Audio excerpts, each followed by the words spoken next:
Welcome to Ill-Equipped History, where two best friends who are not equipped to talk about history do it anyway, whether you like it or not. I'm Morgan, joined by my beautiful co-host, Emileigh. Hey, y'all! She sounds like she's been screaming for 6 hours. I do. I sound so bad, guys. I am very sorry about this. Don't know what's wrong with the voice other than maybe seasonal allergies and the fact that it's 30 degrees today when it was 80 degrees 2 days ago. Yeah. Maybe. Yeah. That may have something to do with it. Yeah. Possibly. I am a sensitive flower, so. Yeah. She delicate, y'all. I'm delicate. My body can't handle literally anything, I think, anymore. Yay, 30s. Woo! I'm so happy to be here. Yes. Oh, man. Are you... Oh, listen, I was just going to say that I'm very excited to be with you this weekend. I know. We get to see each other again this weekend. I'm so Yay! excited. We get to ride around ready for Jeeps. a lot of Jeep pictures. Yes. Us camping. Yes, it's going to be so much fun. Mm. It's our Doing yearly tradition. Yes. Anyone's welcome to join. You get a t-shirt. Yeah. It's a great time. Friends and family. Are you ready for this skit? I'm so excited to go over this episode with you because it is bonkers. And I have no idea what we're talking about, so I'm very excited for this. Woo!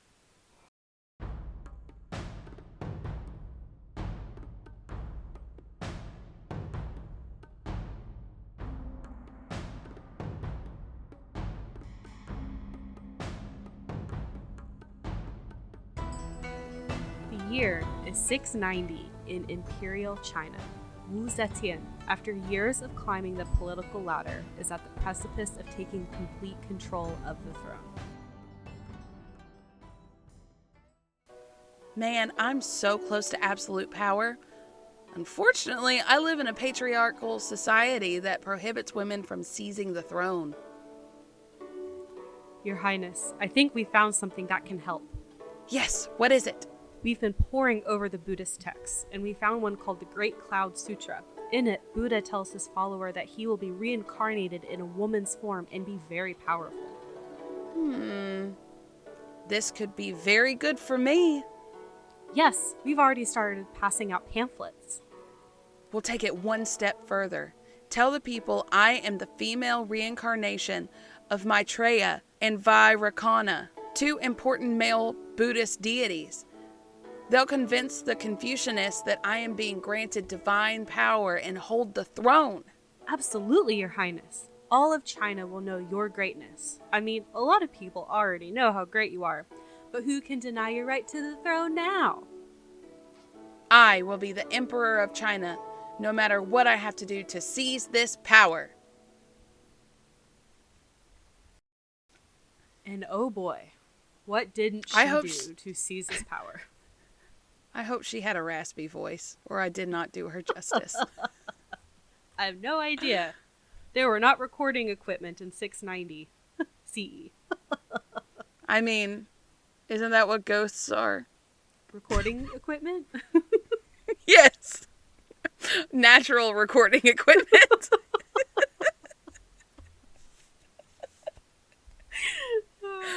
Okay. Sorry. Anyway. Okay, I'll quit being weird. All right. So, this is the story of China's first and only female emperor. Ooh. Yeah. So, I have a kind of a big intro to this episode because this is a very big story. It's another really dense one. I know I'm not going to be able to cover every single thing in this person's life. It's just not going to happen. There's so much. And we do try to keep the episodes at around an hour, give or take. And there's just so much that happened. There's a lot of backstory. Yeah. I got most of my research from an author and a YouTuber named Zhiranjie Zhao. She's really great. She's very funny. She has a very like dry delivery, but she has a lot of videos that talk about like Chinese culture in Western media. And like she has even started talking about like her own like culture's history, like Chinese emperors. She actually wrote a book about this woman, even though the book is actually like a sci-fi. It's Oh. like pretty. It's not historical fiction at all. Like she took like the person and like made her like a teen like mecha scientist badass with like superpowers and magic. Like Cool. it's all called Iron Widow, by the way, by Okay. Zhiranjie Zhao. Um, Also, I am going to do my best to pronounce things correctly. I am not Chinese, so I know I'm going to be pronouncing things wrong, but I'm going to do my best because thankfully Zhiranjie Zhao is Chinese and she pronounces things correctly. So I was like, how did she say that? Okay, I'm typing that out.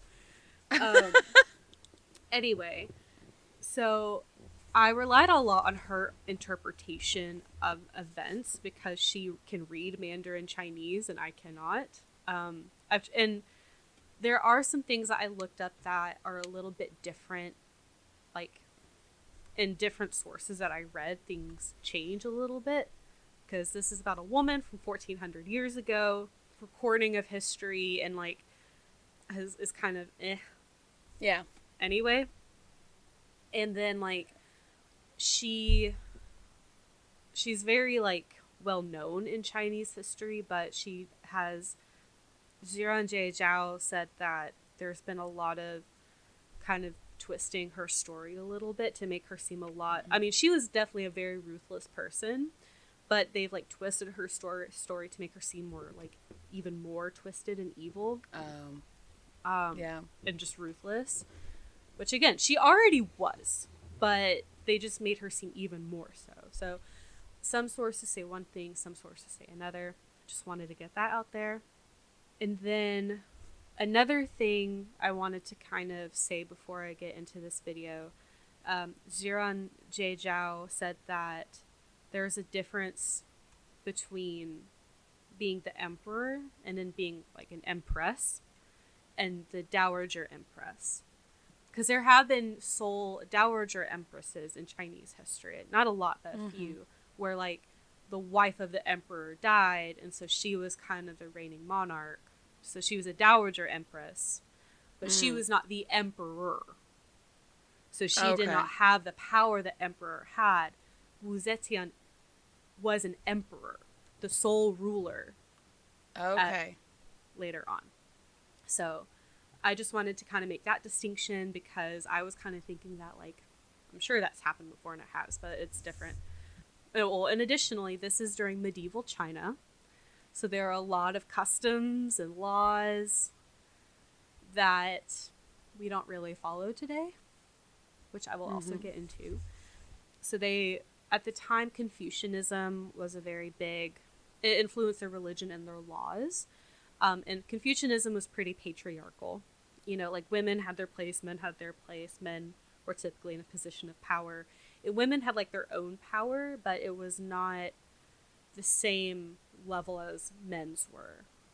Right. You know, which I'll also get into a little bit. But I also wanted to talk about, we'll be discussing concubines. This was a very common thing during this era in China. Wu Zetian actually started out as a concubine. And so they were considered wives. Okay. And that, you know, they, like, emperors had wives and they had concubines. And there's, like, different tiers, which I'll also get into. But, so from what I could kind of figure out, there's 3 levels of concubine.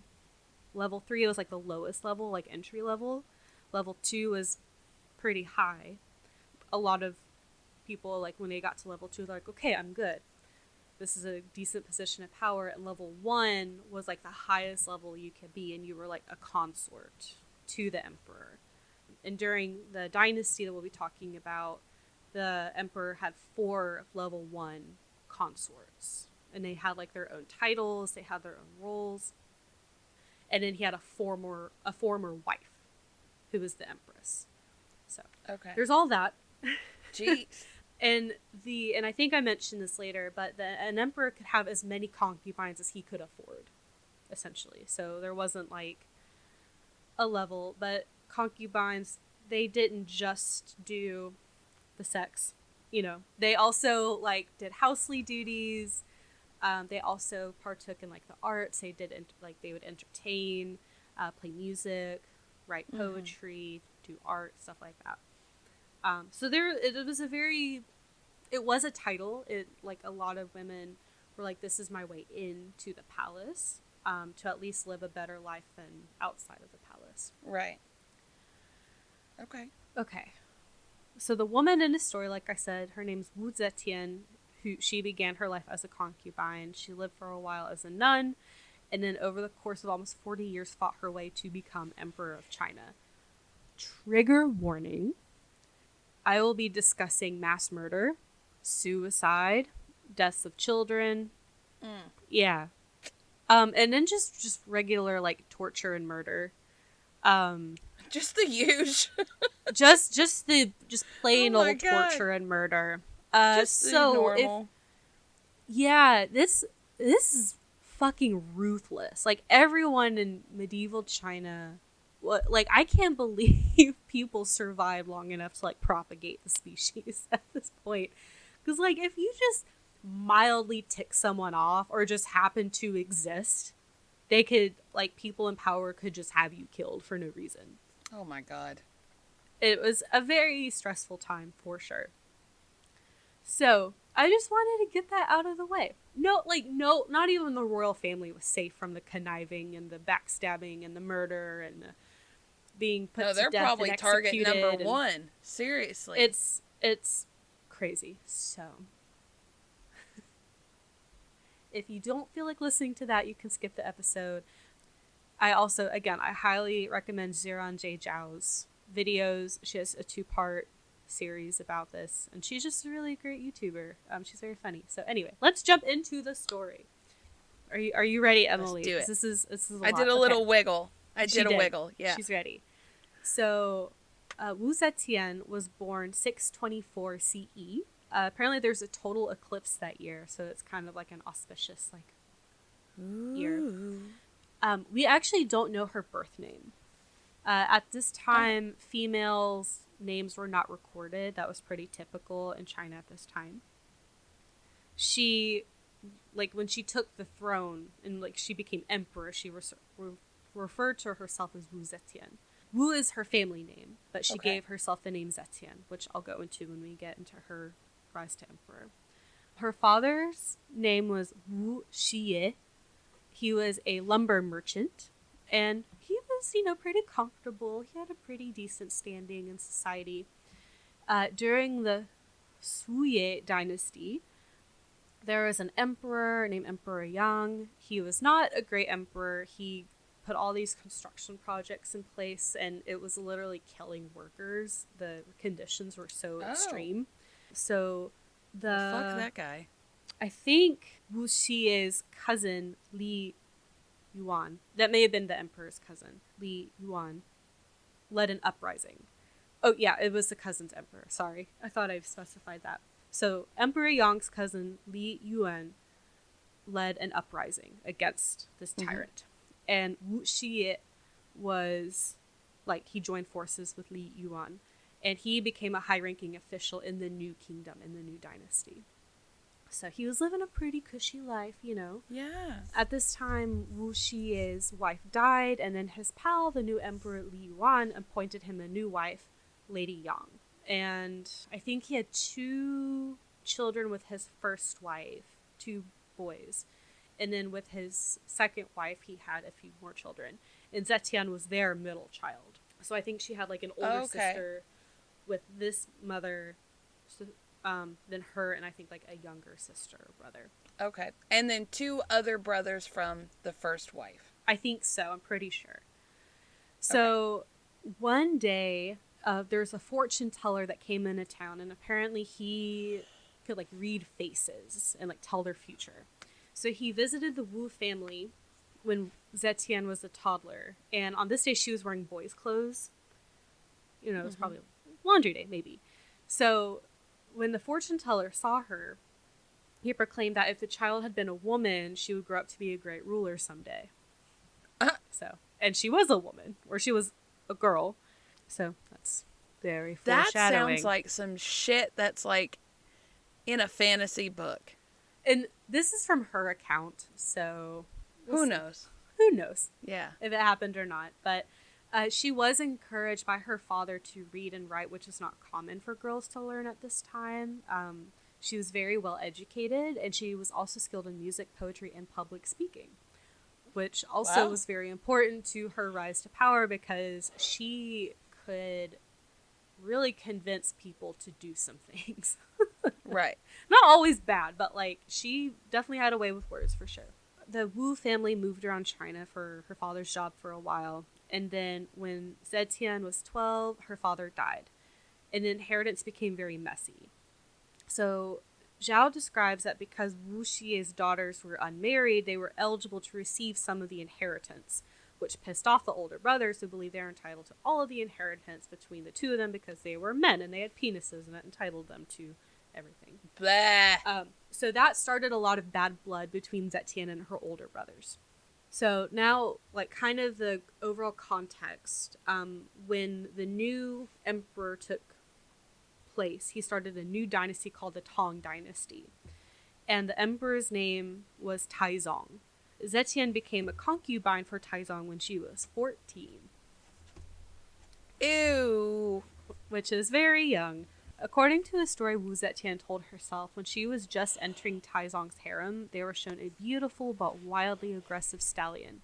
When Taizong asked who would tame the horse, Zetian volunteered, saying she only needed 3 items: a whip, a hammer, and a knife, each being a more severe punishment if the horse did not submit. Good Lord. So you're already kind of getting a glimpse into her character a little bit. Violent? Violence. Yeah, she was very violent, very ruthless. One day, so one source I saw said one day she started speaking to the emperor about history. He was very impressed with her, so he pulled her out of laundry duty and she became his personal secretary. And this is when she started getting more involved in politics and state affairs. When I was watching Zhao's video, she said that Zetian tried to impress Taizong, but he kind of ignored her. So again, kind of like different sources saying different things. Yeah. Zetian and the emperor's son, Li Zhi, began an affair. Oh. This was risky as she was one of his father's wives, and he was already married. And oh, no. Zhao thinks that Li Zhi and his wife married when they were like 13. Again, it's like 1400 years ago, a different custom. But ew, still. Yeah, they're barely teenagers. But yeah, they started an affair. In 649, Li Zhi was crowned emperor when he was 22 after Taizong died. So he's a new emperor. And then his name became Gaozong. So when like someone becomes emperor, they get a new name. Kind of like how kings will get new names in like medieval Europe. Mm-hmm. So he is now Gaozong. And that's how I'll refer to him for the rest of the episode. So when Zetian was 26, she was sent to Ganye Temple, which is essentially a nunnery, because she was kind of a lower level concubine. Apparently she never bore the previous emperor any children. And so everyone that fell within that role were sent to this nunnery, and they were like had to shave their heads, and they were expected to live the rest of their lives out this way. But Gaozong and Zetian, like, again, had that secret relationship, and so he went to go visit her. Or she wrote him a poem while she was in the nunnery, and then he went to go visit her about a year later. And apparently when they saw each other, they both broke into sobs. Oh, God. And cried. And then everyone was like, oh my. Scandalous. Scandal. The emperor had feelings for a nun who used to be his father's concubine? Whisper, whisper. Whisper, whisper. Ooh, yeah. So his Gaozong's wife, Empress Wang, heard this news. Okay, so backstory on this kind of thing. So Gaozong had four wives. So Wang was his former wife, and then he had 3 consorts. And Empress Wang had not born any children yet. One of Gaozong's favorite consorts, her name is Zhao, not like the YouTuber Zhao, a different Zhao. I think it's Shao. She had several children with the emperor. And Shao's son was believed to be the future crown prince. Because if the empress didn't have any children, then the emperor could assign who would be his heir. Okay. And it's usually like the oldest born son of his consorts, but like their rank had something to do with like their children's titles and all that stuff. It's complicated. So she decided to allow Wu Zetian into the palace to distract Gaozong from Shao. Ooh. Wang was like, I want you to leave her alone so you can bring in this former concubine and now nun into your harem. So after a year, when Zetian was able to grow out her hair, she was invited back into the palace by Empress Wang herself. Womp, womp, womp. She had to grow her hair back out? Yeah, because it had been shaved. And so I guess like when her hair grew out enough and it could be like styled and stuff, they were like, okay, now you can, you're pretty again. You can come back in. I'm not saying that women that don't have hair are not beautiful. I'm saying this is a very patriarchal, misogynistic society. So, okay. Yes. Like I said earlier, Zetian is very smart, and she gave away gifts Gaozong gave her to workers throughout the palace, like eunuchs and palace girls. She was very kind to the workers throughout the palace, and in return, they gave her information from around the palace, like other women trying to rise to power or like gain influence or make some kind of political move within like the harem or whatever. She basically had her own spy network, which she would have for the rest of her life, but she started very early. Wow. So honestly, on that front, good for her. You gotta have your wits about you. Yeah, and it was a very smart move. It really saved her a lot of times. So Zetian ended up getting pregnant, and she was promoted to rank 2 concubine. So she was no longer in like that first level. She was now in a higher class. Still not the highest, but she went up in class. Okay, this is Ziran J. Zhao explained the way male sons worked in Imperial China. Basically, an emperor could have, like I said, as many concubines as he could afford, and all children were his legitimate children. However, the emperor only had one formal wife, and her children were actually in line for the throne and were a higher class than children of the emperor's concubines. So they were all like, yes, this is his child. There's no like bastard children. But there was like a line of succession. There was like different social classes within the palace. You know, throwing this out here real quick, I can appreciate the fact that there are no like bastard children. Yeah. Because it's not the kids' fault that they're there. Yeah. Like, and I mean, like, their mothers were with the emperor. They are seen as a wife. Yeah. It's just like a ranking, you know. Yeah. But yeah, it's like other places around the world, even if they're like not married, it's like the child would be considered illegitimate. Right. And that kind of breaks my heart a little bit. Yeah. You know? Yeah, because again, like, it's not the child's fault they're born. You know. No. And then, like, they have to be mistreated or seen as lesser than because of who their mother was. Yeah. Don't like that. Okay, sorry. I derailed us a little bit. No, it's okay. Go for it. I mean, this is all over the place already, so. Yeah. So at this time, because Zetian got pregnant, she was, Empress Wang was like, okay, my standing is starting to get threatened a little bit because I still don't have any children. So she decided to adopt Gaozong's oldest biological son, whose mother was a palace worker. Okay. So this was very risky because if the formal wife had any biological children, they would be lower in the hierarchy of succession than the adopted child. So this was to get her like, okay, now I have a son who will be the crown prince because he will be the oldest son. Right. And Empress Wang was only around 23 at the time. Like, everyone is very young starting out. So she couldn't be sure if she was actually infertile, but Xiao and Zetian were threatening her standing as empress and her power. Because if she didn't bear any heirs, then the emperor could depose her and assign someone else as his former wife. Because it's all about who you give birth to. So the adopted son, whose name is Li Zhong, was made crown prince. And I couldn't see how old he was, but I think he was probably like 10. If that. Maybe not even that old. I have no idea. I don't know how old Gaozong was when he started procreating, but apparently he was pretty young. I'm trying not to think about it too much. So Zetian, the math is not mathing right. Yeah, no, it's bad math. However you calculate the ages, it's not good. So around this time, Zetian gave birth to her first son named Li Hong, who's a boy.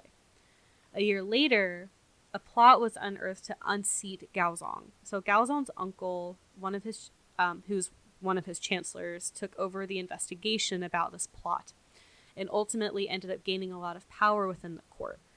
Though it wasn't really on purpose, but he kind of became a de facto ruler at this time because he was so influential within the court. And honestly, like, even the emperor, like, was going to him, was like, hey, can I do this? Like, he kind of inadvertently got absolute power, even though he was an emperor.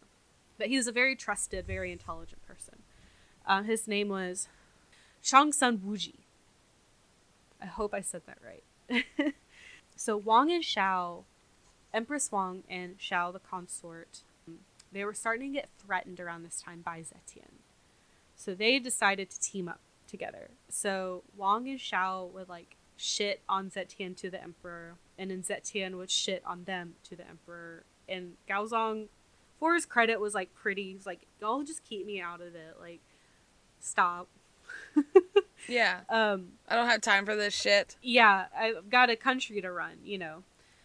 So all that's going on. At some point, Zetian and Gaozong's infant daughter died. It's rumored and reported in history that Zetian killed her own daughter to frame Empress Wang. Jiranjie Zhao, her opinion is that the baby died of natural causes because ancient times, and Zetian seized the opportunity to accuse the empress of killing her infant daughter because she was the last person to see the baby. Again, Zetian is ruthless. And even Jiranjie Zhao was like, I wouldn't put it past her to kill her daughter to get power, but I don't think that's what happened. She was ice cold. There was no proof of murder. I don't think anything really happened with it, but she was trying to like get Empress Wang out of the way because she wanted to take her position. And it started working because Gaozong wanted to make Zetian his empress. Gaozong and Zetian went to Shangsan Wuji, who's his uncle and chancellor and the big guy in court, and tried to see if he'd be willing to agree to deposing the current empress and replacing her with Zetian. He said no. He was like, no, I'm not going to disrupt everything just because you're horny. A year after this, Zetian accused Empress Wang and her mother of cursing her with magic and witchcraft. Nothing happened with Empress Wang, but her mother was banned from the palace.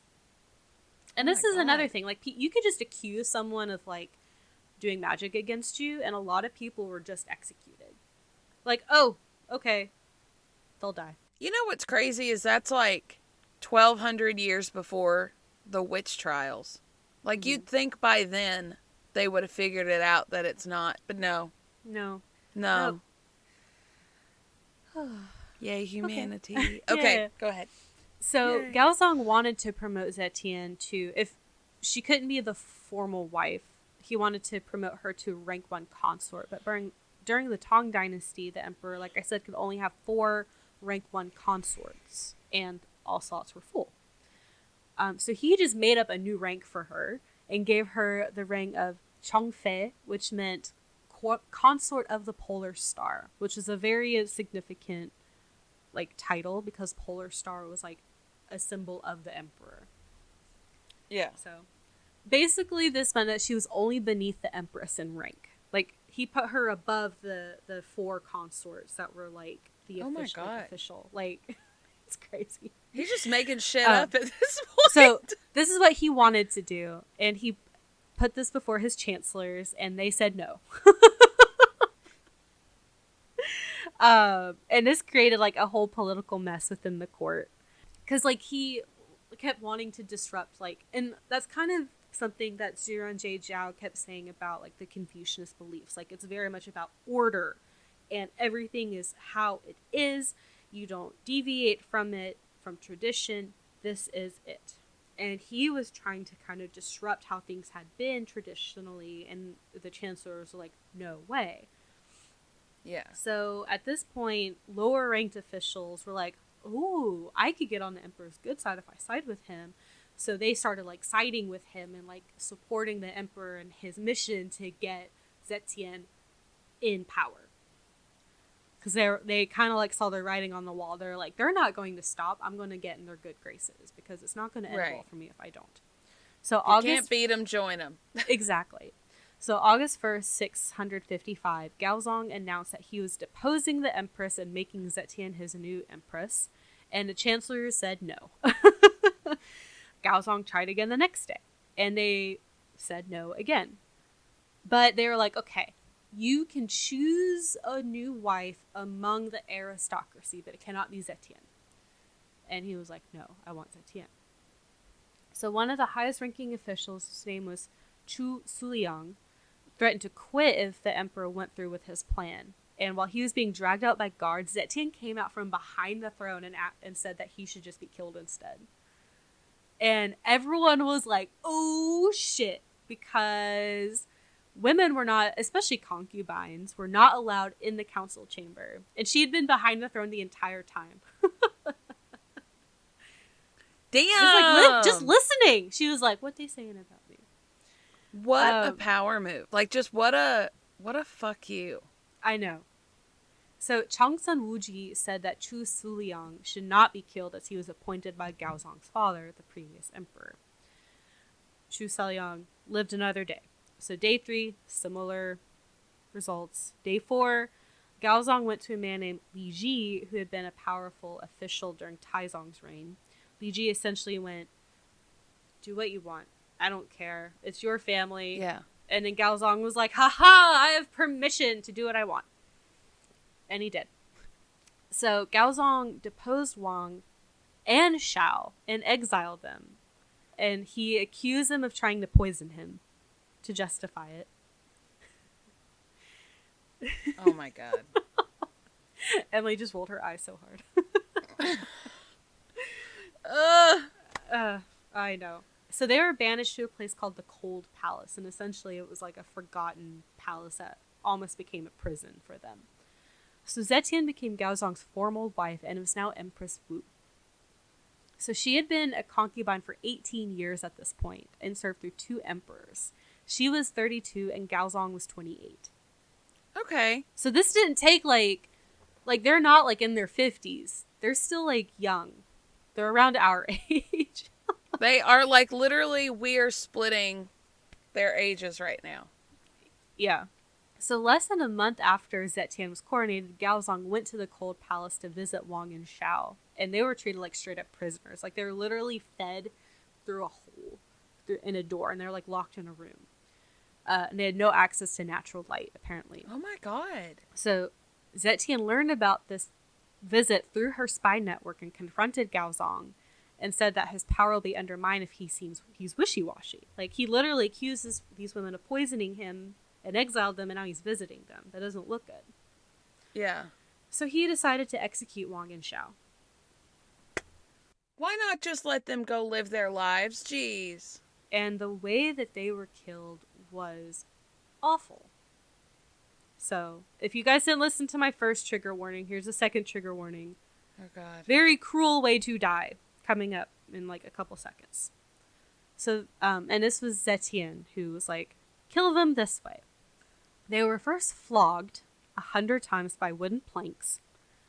Then their arms and legs were cut off, and then they were drowned in vats of wine. This is so unnecessary. 10 days later, she gave birth to her second son. How can you just go, holy crap. Yeah. I can't even form words right now. Like, how can you be so cruel? And then While so pregnant. I Yeah, it's, I cried at again, like puppy commercials when I was pregnant. Like it, yeah. and to Wu even think Zetian of that, was ruthless. to even think of that to begin with is Yeah. mind-boggling. What the hell? She was not the nicest person. Far from it. Yeah. So, anyway, Anyway, so okay. Gaozong deposed his eldest son, and made him prince of another place so he could go away. So At least he he lived. got it easy. He was just sent away. And as far as I know, he lived a long, healthy life. I have no idea. But Zetian did not go after him. Okay, thank God. So Gaozong and Zetian gradually decreased the power of the existing court and brought in officials that were on their side. So they were like chipping away at like their opposers. Right. And were bringing in people that supported them. So eventually they were also working to eliminate Chongsun Wuji because he was like their last big obstacle who dared to stand up to Gaozong and Zetian. Because all of their rivals essentially were demoted or convinced to leave. Chongsun Wuji was accused of planning a coup, even though no such thing was actually going on. And all of the high officials who disagreed with making Zetian empress were lumped into this plot. Again, it's completely made up. Gaozong said he couldn't possibly kill his uncle for treason, who's an esteemed veteran and longtime anchor of the empire. Like, he literally helped found the dynasty. So Chongsun and all the other accused officials were made to commit suicide in their own homes. The sons of the officials were all executed, and then the grandsons were also executed. What? Yeah. Those are children. Yeah. Oh my God. They're literally creating like this entire vacuum and like no possible way for revenge to be sought against the empire because all the male heirs were killed. And also they're spreading these not rumors, but they're gaining a reputation for what will happen if you say anything against them, which makes people not want to. Oh my God. Exactly. That's literally what their whole plan was to do. Tyranny. They wanted their courts to be filled. It is. So the vacant spots were now all filled with common-born officials who had supported Zetian's ascendancy. So they were getting rid of the aristocratic, right, and more like nepotistic officials, and they were like, okay, these are people that actually live in China, and we're appointing them to the court and letting them have a say in their government. So it's also like, you know what I mean? Yeah. Like, they're doing like something so horrible and vile and like mass murdery, and then they're also like appointing the common people. Like, don't do something good after you did that. I don't want to even like, remotely like you. It's crazy. Yeah. So now there's fewer aristocrats within the court, and the emperor and empress had almost essentially absolute power. Like we were saying, like they are tyrants. So after this bloodbath, Gaozong and Zetian went to Zetian's hometown and they partied up. They were having good times with her family and all that. All women over age of 80 in her hometown were given the position of rank 5 official, which, as far as I could figure out, was like a pretty high up official within the court, or position within the court. Why? I don't know. Like, that's just something they did. They're like, all right, like, you are an elderly woman, you have wisdom, now you have power within our court. Oh, okay. I assume. Zetian had Gaozong give her father the posthumous rank of Duke of Zhou, Duke of Zhou, and her mother the Duchess of Rong. So this was unusual, as the wife always shared the title of her husband, but Zetian was making this distinction that her mother was not just the wife of a nobleman, but the mother of a powerful woman. Oh. So gave her mother a distinct title. And this is Lady Yang. Okay. who was also just as ruthless as her daughter. Oh, well, I guess apples don't fall far, do they? Yeah, so her mother told Zetian to demote her brothers, who were low-level officials, because they pissed her off. And Zetian had them sent away to faraway provinces, and they all mysteriously died shortly after. What a coincidence. I know. Again, lots of death. Good When Lord. Gaozong was 33, he suffered a debilitating stroke. I think he was blinded at some point. Oh my God. Apparently he had hypertension. Like really, really bad hypertension. When Zetian was 37, she started kind of taking over the ruling duties while Gaozong was incapacitated. So she kind of became the figurehead, or like the person actually calling the shots, essentially. Yeah. So because of this, they started to resent each other, and at one point Zetian was accused of witchcraft by a eunuch. Gaozong asked his chancellors what he should do, and it was recommended Zetian be deposed, that she was way too powerful. Zetian found out about this through her spy network and stormed into the council room and was crying and asking what she did wrong. Like, what did she do? She was just trying to do what was best for the empire. And Gaozong changed his mind, and the chancellor who recommended her deposement and the eunuch who made the accusation were executed. Everyone gets executed. What the fuck? Yeah, it's... Even if, like, you're on her side, you could still get executed at some point. I mean, these people were trying to, like, trying to depose her, but... So, it's at this point Zetian realized that she would never be truly safe unless she herself was emperor. Right. Because she would always be underneath her husband, who always had power over her. So, Zetian asked Gaozong if she could start sitting in on council meetings, and she was like, you are very easily influenced by other people. Let me sit on the council meetings and I'll help you make good decisions and tell you if someone's like being sneaky or lie to you. She then convinced him to hold a Fengshan ceremony, and this was the most sacred ceremony in ancient China. Only a few emperors ever had conducted the ceremony, which was completed on Mount Tai, which is a mountain in the area. At this point, empresses, or just women in general, were not allowed to participate, only the emperor and his male officials. Zetian convinced Gaozong that women had as much of a right to participate, and he was like, okay, that's fine. So this huge entourage made this journey to Mount Tai. It had like the entire palace, all of the court ladies, Zetian and Gaozong. It had other kingdoms coming, like from Korea, from India, from Persia. Tens of thousands of people went on this journey for this ceremony. It was crazy. Zetian was 2 of 6 total emperors to conduct the ceremony. So I guess she did it again in her role. Wow. When she was emperor. During this journey, Zetian's niece was trying to seduce Gaozong to take Zetian's place. Zetian's niece? Yeah. It was also rumored that her sister was also like sleeping with Gaozong, but it didn't say how she died, and I don't know if Zetian had anything to do with it, but she was no longer alive at this point. But her niece was trying to seduce the emperor.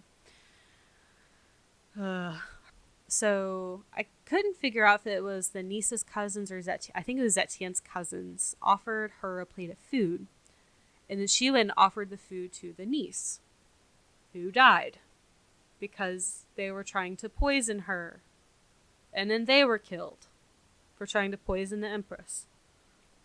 I mean, narrow miss. Narrow miss.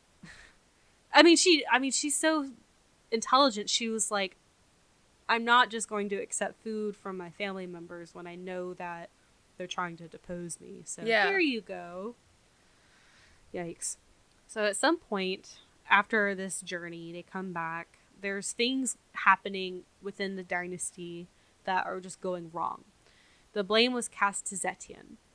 And she was like, she's playing like 5D chess over here, okay? So she went to Gaozong and petitioned to be removed as empress. However, if Gaozong went along with this, and he would be admitting that Zetian was actually responsible for all the decisions that was going on within the empire, and that she was actually ruling and not him. Which would make him look... So he declined. Oh, yeah. Jeez. So he called it... So he declined his petition. She called his bluff. She did. She did. Like I said, she is straight up playing 5D Okay, chess over look. here. Like, she is, like, steps ahead of everyone. She's a shit person, obviously, because she's just killing everybody around her. But the intelligence level on this woman, you gotta respect it. I do. I very Holy highly respect shit. and fear her. Yeah, fear her for sure. I fear her a lot. Let's hope she's not a ghost, because Oh, gosh. poltergeist, just, yeah. So he declined this petition. Zetian remained empress. About 4 years later, Zetian wrote another petition to change their titles. So originally, the emperor and empress were referred to as Huangdi and Huangho. Yeah. So she changed them to Tian Huang and Tianho, which means heavenly emperor and heavenly empress. And Gaozong was like, sure, this sounds great. And actually, this was very influential on Japan, and Tian Huang became the name for the Japanese emperor, and apparently still is. Oh. Okay. So, yeah, she is very much about, like, heavenly appointed. Yeah. Like, the gods and the heavens. Like, I am celestially bestowed to rule, essentially. Yeah. It's a very common theme. So Zetian, you know, there was that kind of snafu a few years earlier, but she was a good ruler. She made sure to support the lower classes, and there were a lot of changes that were very feminist in nature. Damn it, don't do shit to make Emileigh's me so like conflicted you right now. Like, I feel like I'm on a roller coaster right now. Is she bad or not? I can see it in your face. People are complicated. I know that. She's a very complicated And so are person. my emotions right now, so. Yes. And that's okay. So Gaozong's health was not very good, and the crown prince, who was Zetian and Gaozong's oldest son, Li Hong, their health was not super great. So apparently Li Hong contracted tuberculosis as a child, and he died soon after an event that pissed off Zetian.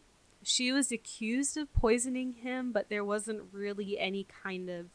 anything she would gain from his death.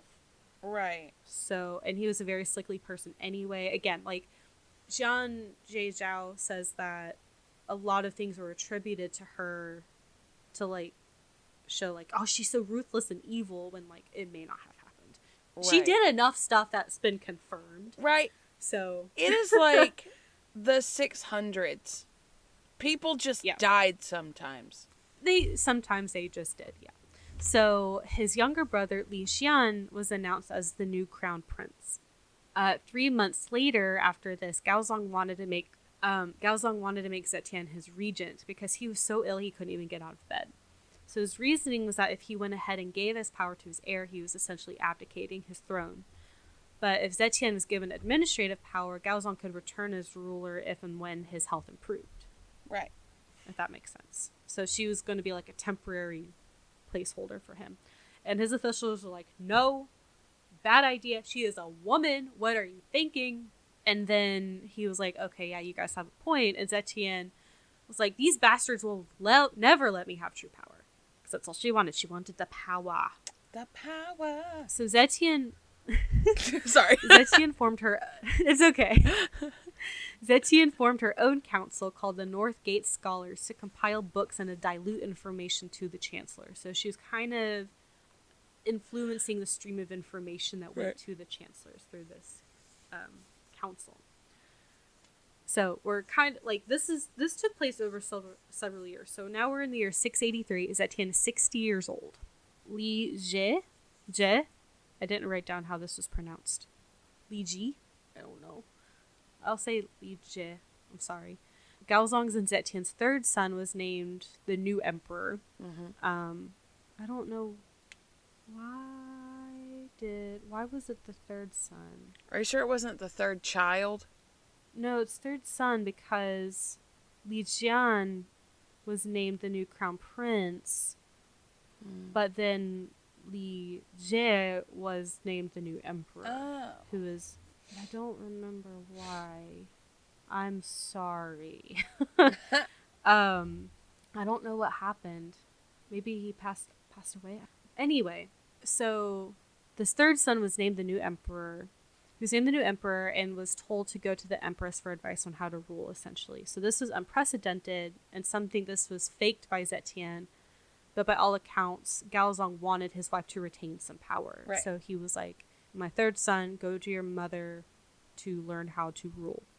Gaozong eventually died, and Zetian told her son that while he took his 27 days to mourn, which was custom, she would handle all the ruling stuff.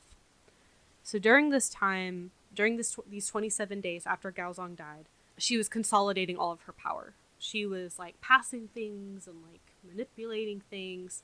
She promoted chancellors, influenced the court to be in her favor, and relocated the army. So Li Jie took the throne on the 28th day and tried to change up the imperial court immediately like his parents did before him, and that did not work. His parents took years and years and years to influence the courts to be in their favor. And Li Jie did not have his father's patience. So in a fit of rage, Li Jie said since he was emperor, he could do whatever he wanted, and that he could make his father-in-law emperor if he wanted to.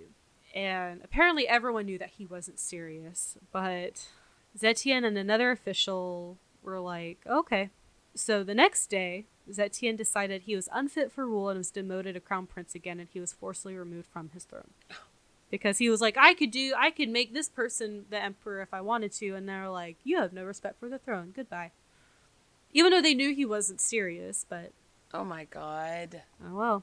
At least they didn't kill him. Yeah. So Li Dan, who's the youngest son, was placed on the throne, but was under house arrest, basically.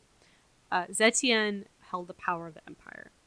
So a resistance group was formed on the far side of China, and a manifesto was written laying out all these accusations against Zetian. Zetian literally read this manifesto out loud in court and praised the writing of it. Everything in it was detailing moral failings of the empress, but there was no notes about her actual capability as a ruler. They're like, she sucks, and she's evil, and she murders people, and I think she does witchcraft. But there was nothing about, like, her actual capability of ruling. Because she was, by all accounts, a good ruler. Even in modern times, like, no one can really deny how effective she was at ruling. I mean, you gotta give credit where credit's due. Right. So Zetian organized the army to quash the resistance, which was done in 44 days. And it had gotten, like, a pretty sizable resistance, and she was like, goodbye. After this, Zetian threatened anyone that was against her, and the court agreed to obey her completely. Because they were terrified of her. So, in Jiren Zhejiao, in her video, she says that the last big hurdle was breaking the imperial ceiling. So Chinese custom said that dynasties were dependent on names, and Zetian, as a Wu, could not be emperor of the Tang dynasty because she did not like descend from that line of succession. The Li's were in power of the Tang dynasty. If she wanted to start a new dynasty, the Li's would be pissed, and a lot of them were killed in the uprising. Right. And so she was like, okay, I do need to kind of like figure out how to navigate this balance by not pissing off a bunch of people. Or pissing off as few people as possible while obtaining her ultimate goal. So in 688, when Zetian was 65, her nephew placed a stone describing how the Holy Mother had descended to Earth. Oh, what happened to my notes? No, come They back. just got really tight. They got really tiny. Tiny notes.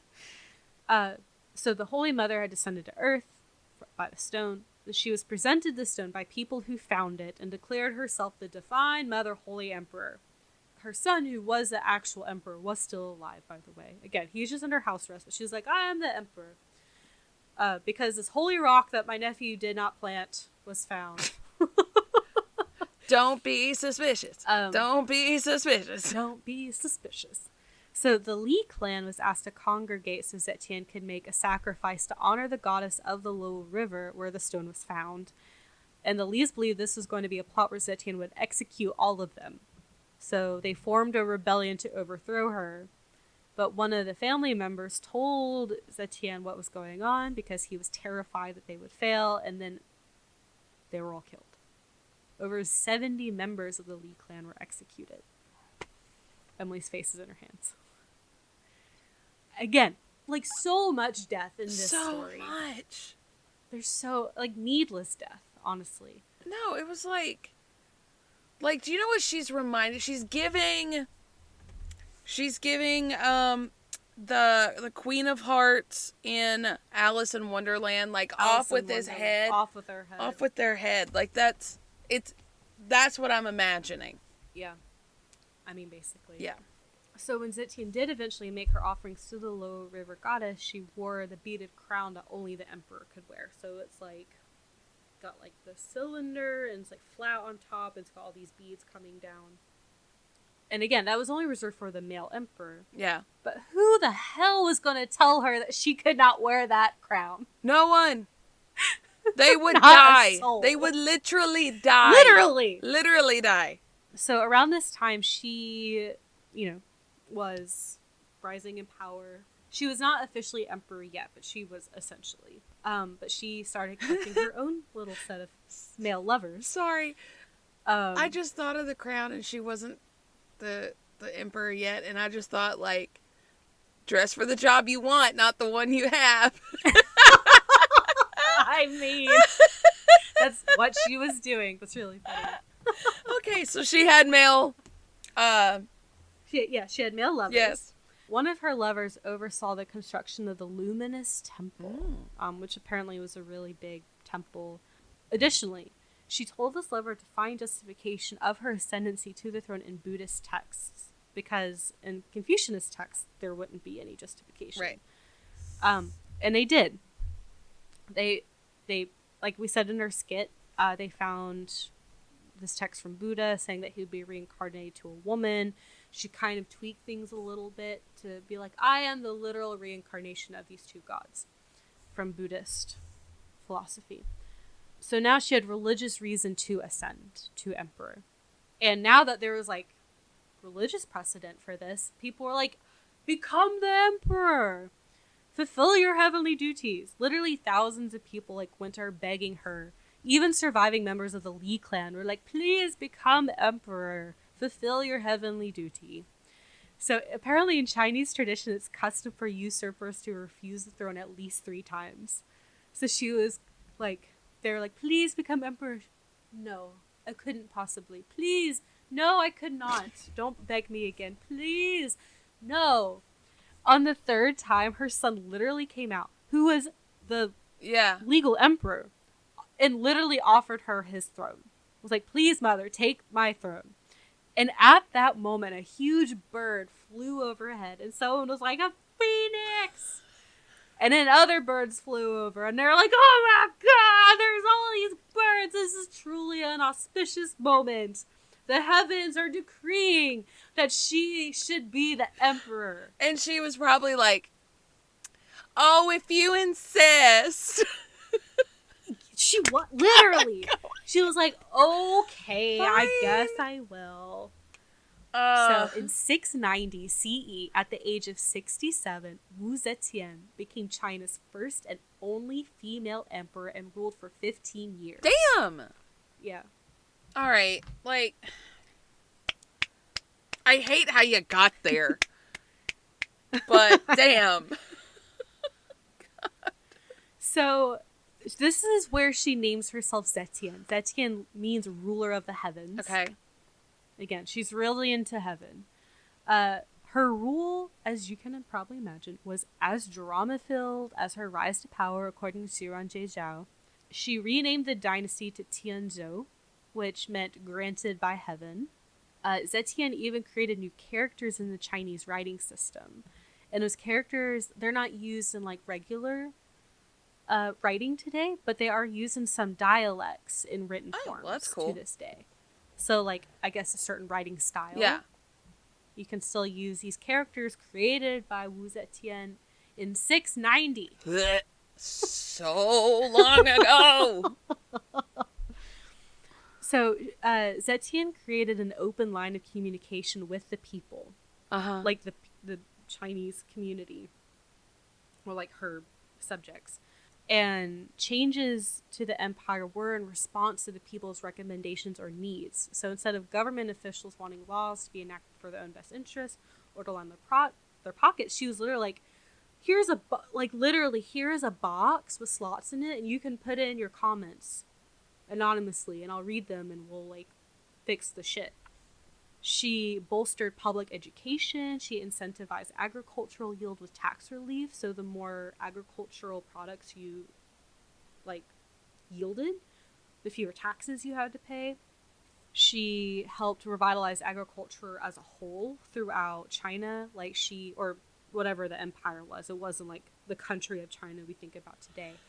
She like was working to fix like irrigation systems and like planting schedules. She also reformed the military as well. She required officers to pass a competency exam, and they were personally interviewed instead of just being given the positions because of like nepotistic rules or like your father was a general, so now you'll be a general. Like they literally had to work to earn their military positions. She reopened the Silk Road, which had been closed after plagues and raids. She reacquired land that had been lost during Taizong's reign and gave the land to the people. She was like, this is for everyone, not just the aristocrats and higher-ups. Like, this is for everyone. Emileigh's so conflicted right now. All I can think about is that the way she got into power was so bloody and horrible and just honestly, I don't even have words for it. But what she did as an emperor doesn't negate those things, but all I can think about is like, she could have been this good from the beginning had they just fucking gave it to her. If those misogynistic rules weren't there, she could have been great from the beginning. Yeah, but it's like in her eyes she had to do what she did to get exactly where she got. And she probably did. She wouldn't have been she eliminated all obstacles. There's no way for her to have gotten to where she was without doing that stuff. And it's not condoning that stuff. No. But she was playing the cards that she was dealt. Yeah. And it's okay to have complicated feelings about all this. I have feelings, that's for sure. They are... Whew. So in her late years, there was people were absolutely scandalized that she was an old woman with young lovers. I mean, good for her, Even though, I know. But, if it was an old emperor with young female lovers... Oh, no one would have even bat an eye. It was custom. It was fine, but because she was a woman with young male lovers, they were like, scandal. They're just jealous. And there are also accusations that she was no longer focusing on her empire. She had these two, I think they were twins or brothers that were her lovers. She was spending all her time with them. She wasn't focusing on ruling anymore. And it got so bad, apparently, that those brothers were killed. And there was a coup that happened, and she was forced to abdicate. What the fuck? Yeah. And this is when she's in her 80s. A lot of stuff happening. When she was abdicating her throne, and she was also really sick as well. There was just a lot of things going on. She had to make the decision on who to pass her throne to. Mm-hmm. You remember how I was talking about, she had to create her own dynasty? Yeah. So her son was a member of the Li clan because his father was a Li. And they belonged to the Tang dynasty. And she had a nephew who is a Wu and a member of the Wu clan. So Chinese custom dictated she pass the throne to someone in her clan to continue her dynasty. But she would not be in her nephew's ancestral home because her nephew would have no obligation to include his aunt in his ancestral temple. Only if her son retook the throne would she be in the imperial ancestral records and honored as such. Mm-hmm. So she kind of had to make this decision, do I continue my dynasty for my future, for my descendants, or do I give my throne to my son so I can remain in the holy ancestral temple? So she did make the decision to give the throne to her son. Okay. So it was the end of her dynasty. On her deathbed, she abdicated and renounced her emperorship and said that she wanted to be buried next to Gaozong and take her place as his empress once again. She died at the age of 82. Damn. And apparently, this was also done so her descendants in the dynasty could not erase her impact in history. So it was also very strategic in that way as well. I wouldn't have wanted to work my entire life for that and then it be erased. Mm-hmm. Damn. Yeah. So her dynasty only lasted 15 years because that's how long she was emperor for. Right. So, as you can probably imagine, the drama for the throne did not end after Zetian's Of course death. not. So I have like a brief paragraph about just some events that happened after because it's wild. I'm just going to read it all. Okay. One of her sons ruled briefly. The other son was vying for power. Then the empress, who's the wife, poisoned her husband so her son could take the throne. And Zetian's daughter murdered the empress and her family so the other brother could take the throne. He abdicated after a comet and his son took the throne. And Zetian's daughter committed suicide when she was not able to influence the court. Jesus. That was a lot of... It was so much. Like, that was a very brief summary. I was reading through the article and I was like, I can't even keep track of this anymore. So much happened. So, very brief summary. And I saw, like, her grandson was a very effective ruler. And I also saw that his rule marked the decline of China. So, I have no idea what happened there. He was effective at declining. And this was just... So, this was just a note from Jiran Jiejiao. She discussed that when Zetian made her rise to emperor, it was at the high point of female liberation in China. After she died, women's rights were squeezed away, essentially. Like, they already didn't have a lot of rights, but it wasn't as bad as it got later. And, like, later, like, foot binding became a thing and, like, other very oppressive rules for like specific to women were in place. And she said that oppressors will always try to limit the reach and power of those they oppress, especially after one reaches like the ultimate power. They're like, no, we don't want to do that again. I mean, we even talked about it in the Robert Smalls episode, you know, like when Reconstruction was going on, Black voices were lifted up, and then when the white Democrats started taking power, they worked to limit those voices again. And that's just, it is a pattern that goes throughout unfortunately history. Unfortunately, but that is the end of the tale of Wu Zetian, China's only female emperor. What the fuck? That's kind of what I was... Like, respectfully, what the fuck? Because she obviously is an incredible mind and a force to be reckoned with and had a goal and, like, did the things to get what she wanted, but the things that she had to do or chose to do were so incredibly cruel and sometimes unnecessary. There was no reason to chop off arms and drown them in wine. There's no reason. No, that was just for torture. 100%. God. Yeah. Bless. Yeah. But I highly recommend those YouTube videos. I've linked both of them in the show notes. And give her a view. Again, I really just like watching her videos, not even for research purposes. She talks about like the Mulan movies. She talked about Fly Me to the Moon, which is on Netflix. It's a cute little movie influenced by Chinese myths and legends. She talks about like Asian influences in Avatar: The Last Airbender. So all of her content that I found like does focus on Chinese culture in a way. She just does a really great job at explaining it, and she always dresses like so impeccably every episode. It's always fun to see like what's she gonna wear this time. I love that. She usually wears some kind of like traditional Chinese wear, like a dress or makeup. So yeah, give her a look. She's also very funny. Do it. Well, that's all I have. My brain is starting to decline. Yeah, thank you for that. That was wonderfully horrifying. You're welcome. Thanks. I think we have an announcement to make. As of today, our Patreon is open. And today is in recording today. Yeah, it's November 1st, which when you're listening to this, it'll have been out for a while. But we're very excited. We finally are releasing our Patreon. And we have 2 Tier 2 subscribers already. Let me pull up their names. We have Nightshade and Shelby. Thank you so much for contributing to the pod. We really appreciate you guys. If you sign up for either tier we have, you get a shout out and a sticker. And if you subscribe to the $5 tier, you get access to bonus episodes every month.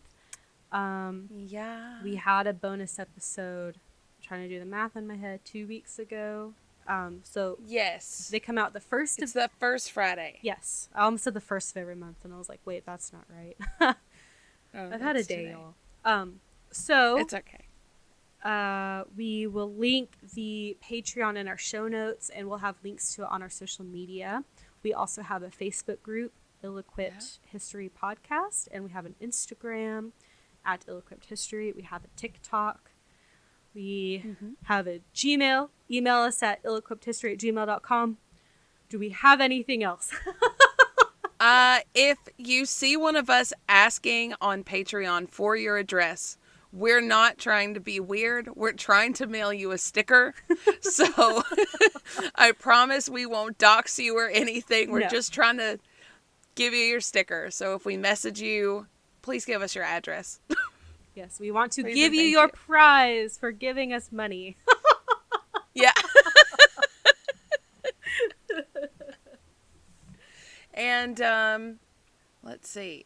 Maybe don't kill your whole family. Don't, please, I'm begging you, don't kill your whole family. Don't kill your whole family. Don't do it. No. And don't influence your husband to kill other people either. No, don't do that. Like, let's just limit the murder to 0 murder, please. Can we all... 0 is an acceptable amount of murder. Yes. Yes. The only number of acceptable murders is 0. Yes. Unless you're in one of the books that I read, and then I don't know why it's fine there. All the murder there. All the murder. Anyway, yeah, and if you're going to climb to power, if you do it to like benefit the people, that's great. Always help the people. At her rate, she wasn't going to have people to help because she murdered them all. I know. So much murder. Oh my god. Oh my god. Do you know what? I sound like an unironic truck stop Betty. You do. Just without the New Jersey accent. Yeah. You got the rasp going on. Oh my god. That's what it is. Jesus. That local fry. Oh my god. I think I could sing rock right now. Rock and roll. Are we just gonna talk like this the rest of the episode? I won't do that to you guys. She got so close to her microphone to do that. I'm so close to the microphone. I've had a very long day and I'm starting to get really weird, so I'm sorry. Okay. Yeah. We're gonna go. Yeah, let's go. We both need to go to bed. Yes. Yes, we do. Okay, bye. Okay, bye.